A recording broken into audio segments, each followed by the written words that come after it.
भावली dam हल्ला प्रकरणातील आणखी 3 फरार आरोपी जेरबंद, एकूण अटक. आरोपींची संख्या 12वर. इगतपुरी तालुक्यातील भावली डॅम परिसरात पर्यटनासाठी गेलेल्या कुटुंबावर झालेल्या प्राणघातक हल्ला आणि लूटमार प्रकरणात पोलिसांना मोठं यश मिळालं आहे. या गुन्ह्यातील आणखी 3 फरार आरोपींना स्थानिक गुन्हे शाखा आणि इगतपुरी पोलिसांच्या संयुक्त पथकाने अटक केली आहे. याबाबत नाशिक ग्रामीणचे पोलीस अधीक्षक डॉक्टर डी.एस. स्वामी यांनी पत्रकार परिषदेत माहिती दिली. भावली डॅम परिसरातील हल्ला प्रकरणात यापूर्वी 9 आरोपींना अटक करण्यात आली होती. न्यायालयाने या आरोपींना 3 दिवसांची पोलीस कोठडी सुनावली होती. मात्र गुन्ह्यातील काही साथीदार फरार असल्याने त्यांचा शोध सुरू होता. दरम्यान स्थानिक गुन्हे शाखेला गुप्त माहिती मिळाली की फरार आरोपी मुंबई-आग्रा महामार्गावरील मुंडेगाव शिवारात मोटारसायकलवरून येणार आहेत. त्यानुसार पोलिसांनी सापळा रचून राहुल भोरू भागडे वय 26 वर्ष, आकाश चंद्रकांत भोईर वय 27 वर्ष आणि कैलास अशोक भागडे वय 28 वर्ष या तिघांना ताब्यात घेतलं.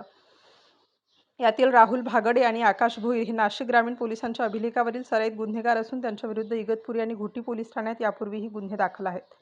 या कारवाईमुळे भावली डॅम हल्ला प्रकरणातील अटक आरोपींची संख्या आता 12 झाली असून पुढील तपास इगतपुरी पोलीस ठाण्याचे अधिकारी करीत आहेत. इगतपुरी पोलीस स्टेशनच्या हद्दीमध्ये 12 तारखेला पर्यटकांवर हल्ला झाल्याची जी घटना आपल्याकडे दाखल झालेली होती, त्या घटनेच्या अनुषंगानं आपण जे आरोपी 9 आरोपी याच्यामध्ये अटक केलेले होते.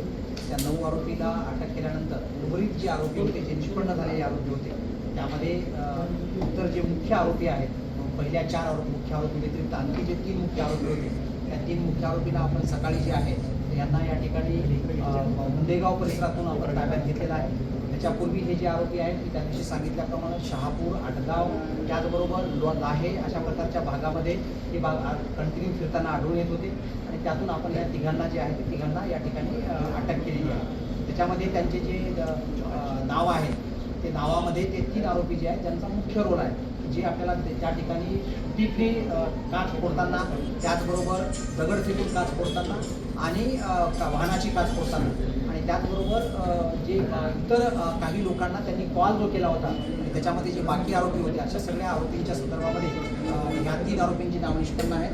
त्यामध्ये राहुल भागडे, आकाश भोईर आणि कैलास भागडे अशी 3 आरोपींची नावं आहेत आणि या 3 आरोपींना आपण अटक केलेली आहे आणि त्यांना जे आहे ते योग्य कायदेशीर प्रक्रियेने त्यांना कोर्टामध्ये पोलीस करतात. त्यांच्याकडे जे 2 व्हीलर सापडलेले आहे त्या 2 व्हीलरवर RSS असं काही नावाचा उल्लेख आहे का? त्यांची जी 2 व्हीलर जी आहे ती 2 व्हीलर आपण ताब्यात घेतलेली आहे. त्या अनुषंगानं कुठला मुद्दा जो आहे तो तुमचा मुद्दा कुठल्या अनुषंगानं आहे आम्हाला काही आता सांगता येणार नाही, परंतु ते जे आहे ते आपण 2 व्हीलर ताब्यात घेतलेली आहे. आणि त्याच्यानंतर दुसरा जो मुद्दा आहे त्यांची बलेनो नावाची जी गाडी होती, ती बलेनो गाडी जी आहे ती आणखी आपल्या ताब्यात आपल्याला नाही, तर त्या गाडीच्या अनुषंगानं आपला तपास. त्याचबरोबर दुसरा जो मुद्दा आहे तो दुसरा मुद्दा की इतर आरोपी आणखी सुद्धा काही जे आरोपी स्पॉटवरती होते असे 2 आरोपी आपल्याला आणखी त्याच्यामध्ये आरोपी म्हणण्यापेक्षा संशयित आपल्याला माहिती मिळालेली आहे, तर त्या संशयिताचा काही रोल आहे का हे पण आपण याच्यामध्ये उर्वरित तपासामध्ये आपण निष्पन्न करत आहोत किंवा तपास करतो. सर, आरोपींनी गुन्हा कबूल केला आहे. सर, असे किती संशयित आपण त्यांचा तपास करतोय? त्यामध्ये मी पूर्वी जसं सांगितलं तसं 6 ते 7 आरोपींचा उल्लेख होता, परंतु एकंदरीत जे 6 ते 7 आरोपी होते त्याच्यानंतर आपण निष्पन्न करून 9 आरोपी आणि आजचे 3 आरोपी असे 12 आरोपी या गुन्ह्यामध्ये सहभागी आहेत, त्याची आपण निष्पन्न करून त्यांना अटक करण्यात आलेली आहे.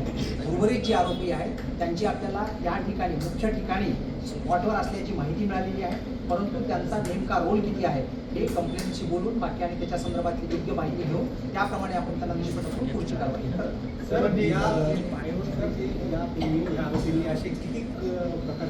त्याच्यामध्ये जे आहेत मी त्या दिवशी सांगितल्याप्रमाणे पहिल्यांदा एका आरोपीबद्दल आपल्याला जी माहिती मिळाली होती त्याच्यावर पूर्वीचा एक मर्डरचा गुन्हा होता. एका आरोपीवर जो आहे तो मोबाईल चोरीचा पण एक गुन्हा आहे. दुसऱ्या एका आरोपीवर जे आहे ते 307चा गुन्हा आहे. अशा प्रकारचे काही हे आता आरोपी अटक झाले त्याच्यावरचे गुन्हे आपल्याला निष्पन्न झालेले आहेत, तर ते निष्पन्न झालेल्या गुन्ह्याप्रमाणे जी पुढची कारवाई आहे आणि ती आपल्याला काही त्याच्यामध्ये स्ट्रिंजंट असे काही सेक्शन्स लावता येतील आणि पुढची कडक कारवाई करता येईल. त्या अनुषंगाने पण आपण योग्य तपासामध्ये त्याची आपण नक्की दखल घेऊ. सर, एक सोशल मीडियावर एक पोस्टर फिरत आहे, जी गाडी होती त्याच्यावर विश्व हिंदू परिषदचा लोगो होता.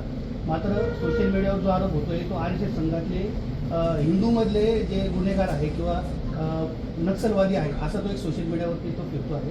त्या अनुषंगाने वगैरे त्यांनी विचारलेल्या प्रश्नाचं उत्तर त्यांना माहिती असेल. मला याच्याबद्दल जेवढी माहिती मी तुम्हाला दिलेली आहे, सोशल मीडियाचं मी काही बघितलेलं नाही.